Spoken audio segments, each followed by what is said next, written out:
the Magnac, the Leo, the Dark Army. What do they all have in common? Well, they're cheap and they're easy to build. I like it when Bandai does this because it gives you an opportunity to army build, and if you want, you can make a diorama of these armies. Or maybe if you're like me, you rather get one of each, and that's why I grabbed another model kit that is from a different series, the Dagger L.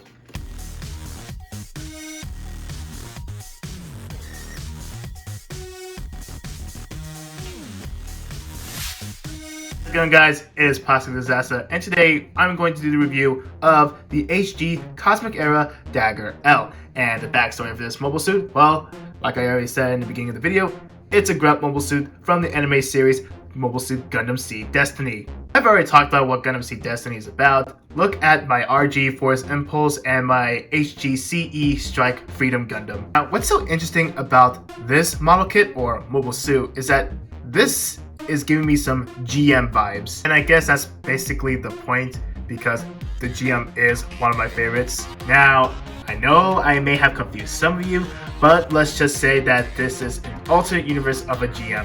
Taking a look at the box art, we see the Dagger L going to war with his buddies. Taking a look at this side of the box, we see the front and rear shot of the model kit. And right over there is the weapon layout. Moving a little further to the right, we have some of its action pose. And it shows it's compatible with the other backpacks. Well, this is from a different kit, so you're going to have to buy that one. And taking a look at this side of the box, we have a nice CG render and the information of the mobile suit itself. Inside the box, we are greeted with 3 bags of runners and a manual. Here is the cover of the manual, and this is what the kit looks like when it's all painted up. Looking at this part of the manual, it looks like we're going to be using all the parts, and right here, we have a lot of crossed out parts. And something tells me that this is from the same runner from the HGCE Ailstrike Gundam. Looking in the back of the manual, we have more information. If you want to read, feel free to pause. Right down there, I think these are familiar action poses, familiar CG art. Right down there is the color guide if you want to paint it. Starting with runner A is going to be a multicolored runner. We have dark red right here, dark gray, light gray, and some dark blue. We got pieces for the torso, that's for the shield, feet from the gun, and I think that's the adaptive piece for the shield. So we have runner B1 and runner B2. Now, they both share this chunk of the runner. While you look at B1, they only have parts for the shield and the head, and B2, leg parts and skirt parts. Next up, we have runner C is going to be the dark gray parts, and these are parts for the elbow band and the knee bands, and this is the runner that we're going to be using some of the parts, not all of them. And yes, I was right. It turns out this is the same parts to use for your HGCE Ailstrike Gundam because this is from 2013. The kit I'm reviewing right now was released in 2021. It's just that it's only borrowing some of the old pieces in this runner. Next up, you have runner D, which is a one single clear blue piece, and that's going on the head. Small polycap runner and beam saber effect parts. And look at that, no stickers. So that about wraps up the unboxing, and this is going to be a very quick build, and I'll see you guys right after I finish that. And here is the Dagger L all put together, and I have to say, for building experience, it took a little longer than the other GRUNT mobile suits that I have.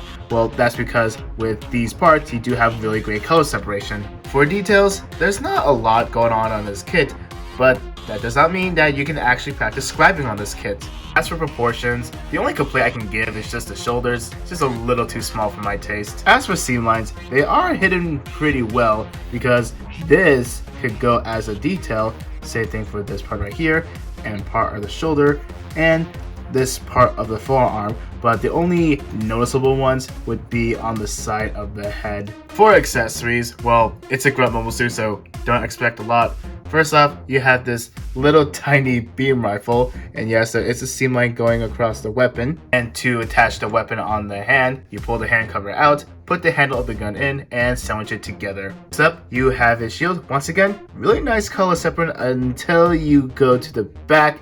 This part should have been gray. And I also went ahead and put an adaptive piece in. This is to attach on the side of the arm. This is for you to put under the arm. To make him hold the shield, you could just slide it in and look at that, it's not falling out. Last up, you have two of the beam saber effect parts, and the beam saber handles are located on the side skirts. So like I said, you're not gonna get a lot of accessories on this kit. Now, if you do want more weapons, well, there is a P-Bandai set, so good luck with that. Since I don't have the Windom to attach the backpack, I do have another volunteer. I'm going to use to strike rogues, or rouge, however you pronounce it. Now, as you can see, both of the backs look very similar, which means I can easily attach this striker pack. And here's how it looks. I gotta be carefully handling this thing because the striker pack is a little back heavy, but once again, take a look at that.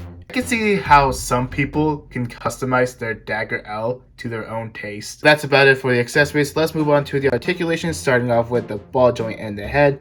And you do have some sort of hinge joint right down there, which allows for forward and backwards movement. You do have a ball joint on the shoulder, forward movement, and as for the arm, it can go up this much, bicep swivel, double bend on the elbow, ball joint on the wrist. For the torso, you do have backwards movement. You also get some side to side and a waist swivel. Front skirt moves up that far up, amazing. Side skirt moves out that far, and as usual, back skirt is a fixed position. As for the legs, it can move up this far, that far back. As for the splits, it can go that far until you pop up the side skirts. Thigh swivel, double bend at the knee.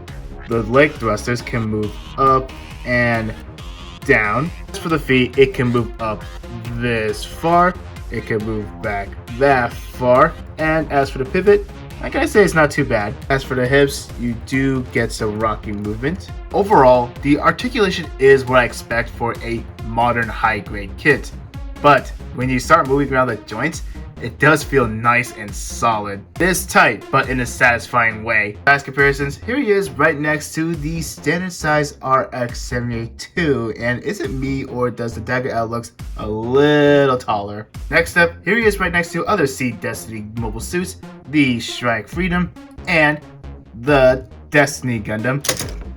Dang, I forgot how back heavy that kit is. Okay, much better. As you can see, the Dagger L is the same height as the Destiny Gundam, but I think the Freedom is just a little bit taller. Finally, here he is right next to Prime and Godzilla.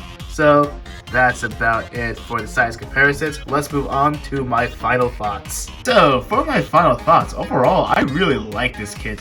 Hell, I even like it better than the Dark Army, the Leo, and the Mackinac. This is coming from a guy who's not a big fan of Seed. And as you're building this kit, it feels like it's more than just a Grunt mobile suit. I mean, even though it is one. I mean, sure, it does have some of the parts from 2013, but it still feels like a 2021 kit. So overall, I highly recommend you pick this kit up. So that's about it for the review. I know there isn't much to talk about. I mean, it's a Grunt mobile suit, so what do you expect? And if you're new here, don't forget to subscribe, leave a comment below if you have any questions or any concerns, and don't forget to leave a like as well. And I'll see you guys in the next video. The show was just clips on the Cliff Jumper. I can't wait to play around with him more, get to transforming him, and get to reviewing him back in. And there you go. You see what I'm talking. Huh. That's cool. Another thing that just fell apart. You can just see the quality control issues that I have with this guy. Oh, TFG, you may have struggled during your Wheeljack review. You have no idea what you just started. Let's just say that things are out of hand.